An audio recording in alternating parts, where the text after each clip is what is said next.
ఒక మీడియా పర్సన్గా ఎన్నెన్నో మీడియా కార్యక్రమాల్లో పాల్గొన్న నేను ఈ రోజున నా వ్యక్తిగత జీవితానికి సంబంధించినటువంటి ఒక విషాదాన్ని మీతో షేర్ చేసుకొని జరిగిన వాస్తవాలు ఏంటనేటువంటి విషయాలు మీ ముందుకు తీసుకొచ్చే నిమిత్తం ఈ ప్రెస్ నేను కాన్ఫరెన్స్ చేయడం జరిగింది. నేను ఫిల్మ్ జర్నలిస్ట్ కాదు, సినిమా ఇండస్ట్రీలో I'm a noted senior film journalist. గత 35 ఏళ్ళుగా ఇండస్ట్రీలో నేను అందరికీ తెలిసిన. అయితే ఈ జనవరి 2న నా కుటుంబంలో ఒక విషాదం జరిగింది. నా భార్య దుర్గామాధవి జనవరి 2వ తేదీన ఇంటి నుంచి వెళ్ళిపోయింది. ఆ రోజు ఉదయం నేను మామూలుగా ఆఫీస్కి వెళ్తూ సాయంత్రం ఎర్లీగా వస్తాను, నేను కంగారు పడకు అని చెప్పేసి నేను డ్యూటీకి వెళ్ళడం జరిగింది. నేను సుమన్ టీవీలో చీఫ్ ఎడిటర్గా పనిచేస్తున్నాను. వెళ్ళాను. ఆ రోజు ఆఫీస్లో వర్క్ చూసుకొని సాయంత్రం కూడాను ఒక function, game changes cinema function ఉంటే ఆ ఫంక్షన్ చూసుకొని రాత్రి 8 గంటల ప్రాంతంలో ఇంటికి వెళ్తూ ఏమైనా తెమ్మంటామని చెప్పి క్యాజువల్గా మా మిస్సెస్కి ఫోన్ చేస్తే ఆ ఫోన్ లిఫ్ట్ చేయలేదు. 2 సార్లు ఫోన్ చేశాను, లిఫ్ట్ చేయలేదు. 3వసారి కూడా ట్రై చేశాను. తర్వాత డైరెక్ట్గా ఇంటికి వచ్చాను. ఇంటికి వచ్చి నా దగ్గర ఉన్న కీతో తలుపు తీసుకొని లోపలికి వెళ్ళి చూస్తే అంతా సీక్రెట్గా ఉంది, లైట్ కూడా వేయలేదు. ఏంటని చెప్పేసి లోపలికి వెళ్ళి లైట్ తీసుకొని అంతా వెతుకుతూ తను పిలిస్తే ఎక్కడా సమాధానం రాలేదు. కింద బయటకు వెళ్ళిందేమో, కింద వాకింగ్ చేస్తుందని చెప్పేసి అంతా తిరిగి చూశాను. కానీ ఎక్కడ తన ఆచూకీ దొరకలేదు. మరలా తర్వాత మరలా ఫోన్ చేస్తే అప్పుడు ఇంట్లోనే ఫోన్ రింగ్ అవుతూ వినిపించింది. ఇదేంటి ఫోన్ ఇంట్లోనే ఉందని చెప్పేసి వెళ్ళి నేను ఫోన్ తీసుకొని చూస్తే ఫోన్ బెడ్రూమ్లో ఉంది.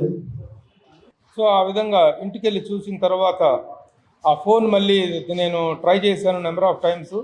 చివరకు ఫోన్ ఇంట్లోనే దొరికింది. చాలాసేపు వెయిట్ చేసిన తర్వాత ఎక్కడికి వెళ్ళింది అనేటువంటి కంగారులో మా అమ్మాయికి ఫోన్ చేయటం. మా అమ్మాయికి ఫోన్ చేసిన తర్వాత నేను బయలుదేరి వస్తున్నాను డాడీ అని చెప్పి తను చెప్పింది. ఈ లోపల వాట్సాప్ కానీ గ్యాలరీ కానీ చెక్ చేయండి మీరు అర్జెంటుగా అని చెప్పి చెప్పడంతో గ్యాలరీ చెక్ చేస్తే గ్యాలరీలో ఒక వీడియో కనిపించింది.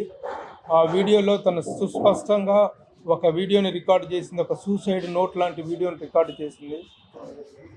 నా చావుకు, నేను చచ్చిపోతున్నాను, నా చావుకు కారణం నా కన్న తల్లి జమ్ముగాని వరలక్ష్మి, మా అన్నయ్య జమ్ముగాని దుర్గాప్రసాద్, మా వదిన జమ్ముగాని అనురాధ, వీరితో పాటు మరొక సమీప బంధువు మన్యం ఆదినారాయణ, అతని తమ్ముడు, చెల్లెలు, ఇతర కుటుంబ సభ్యులు వీళ్ళందరూ నన్ను మోసం చేశారు.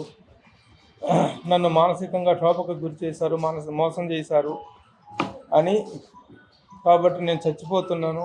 ఏమండి, ఈ వయసులో మిమ్మల్ని పిల్లల్ని వదిలిపెట్టి, మీకు అండగా ఉండాల్సిన వయసులో మిమ్మల్ని పిల్లల్ని వదిలిపెట్టి వెళ్ళిపోతున్నాను, నన్ను క్షమించండి అని చెప్పి ఒక సూసైడ్ నోట్ ఒకటి కనిపించింది. దాంతో అంతా గుండెలు బాదుకుంటూ అంతలో నా మిత్రులందరూ పరిగెత్తుకుని వచ్చారు. నా మిత్రులందరూ వచ్చారు, మా కుటుంబ సభ్యులు, బంధువులు వచ్చారు.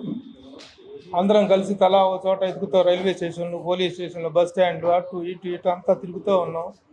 ఒకవైపు ఒకళ్ళు తిరుగుతూ ఉంటే మా ఒకళ్ళు 11 గంటల టైంలో మేము పంజాగుట్ట పోలీస్ స్టేషన్కి వెళ్ళి పంజాగుట్ట పోలీసులకు జరిగిన విషయం వాస్తవం తెలియజేసి అక్కడ ఫిర్యాదు చేయడం జరిగింది.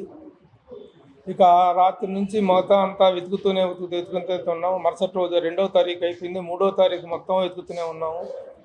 3వ తారీఖు కూడా తన ఆచూకీ తెలియలేదు.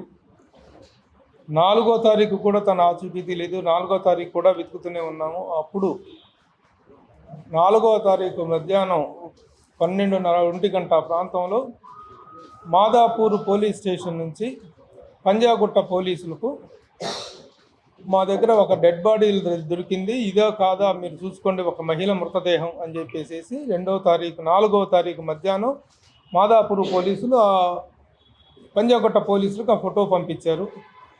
ఆ ఫోటో చూసి పోలీసులు చూపిస్తే ఇక తనదే అని గుర్తుపట్టడం జరిగింది. ఇక మేమందరం దుఃఖంలో మునిగిపోయాము. అందరం చాలా బాధలో ఉన్నాం. ఈ షాకింగ్ న్యూస్ మేము ఎవరూ ఊహించినటువంటి ఒక సంఘటన ఇది. అయితే యాక్చువల్గా తర్వాత మాదాపూర్ పోలీసుల దగ్గర నుంచి దొరికిన సమాచారం ఏంటంటే 2వ తారీఖున తన ఇంట్లో నుంచి వెళ్ళిపోతే అప్పుడు మేము ఆ సీసీటీవీ ఫుటేజ్ అంతా తిరిగి చూస్తే, ఇంట్లో ఉన్నటువంటి సీసీటీవీ ఫుటేజ్ అంతా వెతికి చూస్తే 2వ తారీఖు మధ్యాహ్నం 12:20 ప్రాంతంలో తన ఇంట్లో నుంచి వెళ్ళింది. బయటికి వెళ్ళినటువంటి వ్యక్తి అక్కడ రోడ్డు మీదకి వెళ్ళిన తర్వాత మెయిన్ రోడ్డు మీద ఆటో ఎక్కింది. ఆటో ఎక్కిన దాకా ఆ సీసీ ఫుటేజ్ కనిపించింది. ఆ తర్వాత సీసీటీవీ ఫుటేజ్ కనిపించలేదు. ఎటువైపు వెళ్ళిందో కూడా తెలియనట్టుగా ఉంది.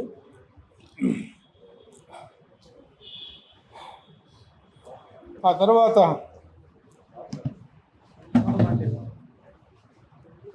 మాదాపూర్ పోలీసులు 2వ తారీఖు ఉదయం డెడ్ బాడీ కలెక్ట్ చేసుకోకపోతే, పంజాగుట్ట పోలీసులు ఏమో మేము అందరికీ ఇన్ఫామ్ చేశాము, అన్ని పోలీస్ స్టేషన్లకు మిస్సింగ్ ఇన్ఫర్మేషన్ ఇచ్చాము, ఏ పోలీస్ స్టేషన్లో దొరికినా వెంటనే వాళ్ళు మీకు అంత తెలియజేస్తారని చెప్పారు.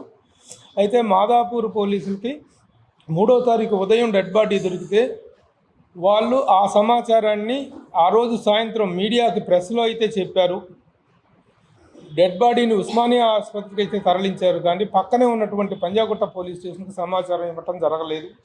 మరి ఆ సమన్వయ లోపం అనేటువంటి దానివల్ల మేము మరలా 48 గంటల పాటు డెడ్ బాడీ కోసం వెతుక్కోవాల్సి వచ్చింది. ఒక ఫోన్ కాల్ అవేలో, ఒక స్నాప్ అవేలో ఉన్నటువంటి టెక్నాలజీ రోజుల్లో ఆ ఇన్ఫర్మేషన్ ఒక పోలీస్ స్టేషన్ నుంచి ఇంకొక పోలీస్ స్టేషన్కి ఒక ఫోన్ కాల్తో వెళ్ళాల్సిన ఇన్ఫర్మేషన్ 2-3 రోజుల దాకా ఇన్ఫర్మేషన్ అందకపోవటం అనేటువంటిది మాకు చాలా బాధ కలిగించింది. సరే, వాళ్ళని అడిగితే మేము చేసామండి అని వీళ్ళు చెప్తారు, కానీ మీడియాకైతే వచ్చింది. మీడియాలో నేను ఇండస్ట్రీలో ఒక ప్రముఖమైన వ్యక్తిని, నేను I'm writer, director and journalist. ఇండస్ట్రీలో నేను చాలా నోటెడ్ పర్సన్. అలాంటి నా భార్యని గుర్తు తెలియని శవంగా మార్చురీలో 3 రోజుల పాటు శవం, 2 రోజుల పాటు మార్చురీలో శవం పడింది, డెడ్ బాడీ పడింది. సరే, ఇది అయిపోయిన తర్వాత సరే ఆ సమన్వయ లోపానికి మేము దిగమింగుకొని, ఆ బాధను మేము దిగమింగుకొని 4వ తారీఖున తెలిస్తే విషయం, 5వ తారీఖున ఉస్మానియా ఆసుపత్రి నుంచి డెడ్ బాడీని వాళ్ళు హ్యాండ్ ఆఫ్ చేయడం జరిగింది. 5వ తారీఖున అంత్యక్రియల కార్యక్రమం పూర్తి చేసుకున్నాం. అప్పటి నుంచి కేసు దర్యాప్తు జరుగుతుంది. పంజాగుట్ట పోలీసులు వాళ్ళు కూడాను కేసు పట్ల చాలా అటెన్షన్తోనే పనిచేశారు, శ్రద్ధగా చేశారు. కానీ సమన్వయ లోపం వల్ల చాలా డిలే జరిగింది. అయితే తను ఇచ్చినటువంటి సూసైడ్ నోట్లో పెట్టినటువంటి 4 వ్యక్తులు ఇంతవరకు అరెస్ట్ చేయడం జరగలేదు. వాళ్ళ మీద ఎలాంటి చర్య జరగలేదు. అదే ఆ సూసైడ్ నోట్లో కనుక ఆవిడ పెట్టి ఉండకపోతే ఇమ్మీడియట్గా భర్తగా నన్ను అరెస్ట్ చేసి ఉండేవాళ్ళు. కానీ 4 పేర్లు తనంత స్పష్టంగా చెప్పినా సరే యాక్షన్ తీసుకోలేదనేటువంటి దానికి పోలీసులు చెప్తున్నటువంటి రీజన్ అవుతుంది. నేను పోలీసులను కూడా నిందించడం లేదు, కానీ వాళ్ళ మీద ఇది ఫిర్యాదు చేయటమో వాళ్ళకి వ్యతిరేకంగా చెప్పటమో కాదు, కానీ జరిగిన వాస్తవాన్ని మీ దృష్టికి తీసుకొస్తున్నాను. అలాగే మరొక ముఖ్యమైనటువంటి బాధాకరమైన విషయం ఏంటంటే, తన మనస్తాపంతో వెళ్ళి మా దుర్గమ్మ చెరువులో దూకటం కోసం వెళ్ళినటువంటి వ్యక్తి యాక్చువల్గా దుర్గమ్మ చెరువులో దూకే వాళ్ళు ఎవరైనా కేబుల్ బ్రిడ్జి మీద ఎక్కి ఆ కేబుల్ బ్రిడ్జి నుంచి దూకడానికి ప్రయత్నిస్తారు. కానీ ఆ బ్రిడ్జి ఎక్కువగా హైట్లో ఉండటం వల్ల అక్కడ సాధ్యపడక మరి ఎటు నుంచి తిరిగేసి వచ్చేసి తను ఆ మసీద్ అనే ఏరియా ఉంది, ఆ మసీద్ ఏరియాలో నుంచి దూకినట్లుగా ఆ ఏరియాలో వీళ్ళు డెడ్ బాడీ కలెక్ట్ చేసుకున్నారు. ఈ డెడ్ బాడీ కలెక్ట్ చేసుకున్నారండి, కరెక్టే మీరు, కానీ దయచేసి ఆ ఫుటేజ్ ఇవ్వండి, ఆ సీసీటీవీ ఫుటేజ్ ఇవ్వండి అని చెప్పి మాదాపూర్ పోలీసులను రిక్వెస్ట్ చేస్తుంటే ఆ ఏరియాలో ఎక్కడా సీసీటీవీలు పనిచేయట్లేదండి. దాదాపు ఆ చుట్టుపక్కల 60 సీసీ ఫుటేజీలు ఉన్నాయి, సీసీ కెమెరాలు ఉన్నాయి, కానీ దాదాపు 25-30 కెమెరాలు పనిచేయట్లేదు. కెమెరాలు పనిచేయటం కారణంగా నిజంగా అక్కడికి వెళ్ళిన తర్వాత తను మనసు మార్చుకొని ఏమన్నా అక్కడ కూర్చుని ఉండిందో, జారిపడిందో, లేకపోతే నిజంగానే దూకిందో, లేకపోతే ఎవరైనా నెట్టేశారో ఏంటి అసలు వాట్ ఈజ్ వాట్ అని తెలియటానికి సీసీటీవీ కెమెరాలు పనిచేయటం లేదు. జంట నగరాలు 2 కూడాను సీసీటీవీ కెమెరాల నిఘా నేత్రంలో జంట నగరాలు అని చెప్పి మనం ఘనంగా పేపర్లో చదువుకోవటం చూస్తున్నాం. కానీ ఇక్కడే కాదు, తను నిశ్చయం దగ్గర నుంచి వెళ్ళిన దారిలో ఎక్కడా కూడా నా సీసీటీవీ కెమెరాలు అనేటువంటి సరిగా పనిచేసినటువంటి దాఖలాలు లేవు. నాకు వ్యక్తిగతంగా జరిగిన నష్టం గురించే కాకుండా సీసీటీవీ ఫుటేజ్ అనేటువంటిది, కెమెరాల నిఘా అనేటువంటిది ఈ రోజున అంత ఆధునికమైనటువంటి ఈ టెక్నాలజీ పెరిగిన ఈ రోజుల్లో ఒక సీసీటీవీ కెమెరాలు అంత, ఎందుకంటే దుర్గమ్మ చెరువు అనేటువంటిది ఈ రోజున ఒక సూసైడ్ పాయింట్గా తయారైంది. అలాంటి చోట్ల సీసీటీవీ కెమెరాలు పనిచేయటం లేదని చెప్పడం అనేటువంటిది పోలీసులు చెప్తున్నారు. వాళ్ళని అడిగితే వాళ్ళు వాళ్ళ నిస్సహాయతను వ్యక్తం చేస్తున్నారు. కాబట్టి ఈ విషయాన్ని నా బాధతో పాటు నాకు జరిగినటువంటి ఈ విషాదంతో పాటు ఈ విషయాన్ని పోలీసు ఉన్నతాధికారులకు సీసీటీవీ ప్రభుత్వ ఉన్నతాధికారుల దృష్టికి తీసుకెళ్లాలనేటువంటి ఉద్దేశంతో నేను ఇప్పుడు ఈ ప్రెస్ మీట్ నేను కండక్ట్ చేసి జరిగిన విషయాలు వాస్తవాలను చెప్తున్నాను.